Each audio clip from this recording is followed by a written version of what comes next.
বারুইপুরে নাবালিকাকে ধর্ষণ ও খুনের ঘটনায় এবার সিট গঠন করা হলো। তদন্তের জন্য 6 সদস্যের সিট গঠন। আগেই নাবালিকাকে ধর্ষণ খুনের জন্য গ্রেফতার করা হয়েছিল এক ধৃতকে। উত্তপ্ত বারুইপুরের সূর্যপুর হাট এলাকা। দেহ আটকে বিক্ষোভ, নামলো র্যাফ। রাস্তায় আগুন জ্বালিয়ে প্রতিবাদ। মুখ্যমন্ত্রীর সাক্ষাতের আশ্বাসে উঠল অবরোধ।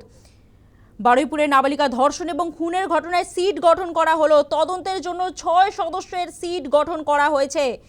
আগেই নাবালিকা ধর্ষণ এবং খুনের ঘটনায় একজনকে গ্রেফতার করা হয়েছিল। বারুইপুরে নাবালিকা ধর্ষণ এবং খুনের ঘটনায় সিট গঠন করা হয়েছে। তদন্তের জন্য 6 সদস্যের সিট গঠন করা হয়েছে। আরো বিস্তারিত জানবো, টেলিফোন লাইনে রয়েছেন প্রতিনিধি প্রসেনজিৎ শাহ। প্রসেনজিৎ, বারুইপুরে নাবালিকাকে ধর্ষণ এবং খুনের ঘটনায় এবার 6 সদস্যের সিট গঠন করা হলো, কি জানা যাচ্ছে? দেখো, আজ সকাল থেকেই কার্যত দক্ষিণ চব্বিশ পরগনার বারুইপুর থানার অন্তর্গত সূর্যপুর এলাকায় সেখানে কিন্তু যথেষ্ট উত্তেজনা ছড়ায়। কারণ এক নাবালিকা, সে গত শনিবার থেকে নিখোঁজ ছিল। আজ তার মৃতদেহ স্থানীয় একটি জলাশয় থেকে উদ্ধার হয় এবং সেই ঘটনার পরই এলাকার মানুষজন দাবি করেন যে তাকে ধর্ষণ করে খুন করা হয়েছে এবং এই ঘটনায় যারা জড়িত রয়েছে তাদেরকে অবিলম্বে গ্রেপ্তার করতে হবে, তাদেরকে দৃষ্টান্তমূলক শাস্তি দিতে হবে বলে তারা রাস্তা অবরোধ করে মৃতদেহ নিয়ে বিক্ষোভ দেখাতে শুরু করেন।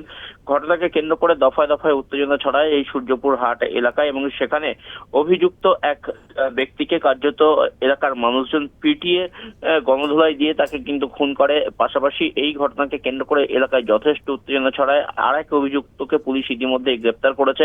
এই ঘটনার পেছনে সঠিক কি কি কারণ রয়েছে, আদৌ এইটি ধর্ষণ করে খুন করা হয়েছে নাকি অন্য কোনো কারণে ওই নাবালিকার মৃত্যু হয়েছে, বা এই ঘটনার পেছনে আরো কে বা কারা জড়িত রয়েছে, পুরো বিষয়টি নিয়ে ইতিমধ্যেই কিন্তু পুলিশের তরফ থেকে নড়েচড়ে বসা হয়েছে। মুখ্যমন্ত্রী ইতিমধ্যেই মিতার পরিবারের সাথে কথা বলেছেন এবং আগামী মঙ্গলবার তাদেরকে নবান্নে দেখা করবেন বলেও কিন্তু তিনি বার্তা দিয়েছেন। পাশাপাশি আজকে এই ঘটনার তদন্ত যাতে সঠিকভাবে হয়, মুখ্যমন্ত্রী কিন্তু সে বিষয়েও পুলিশকে নির্দেশ দিয়েছেন।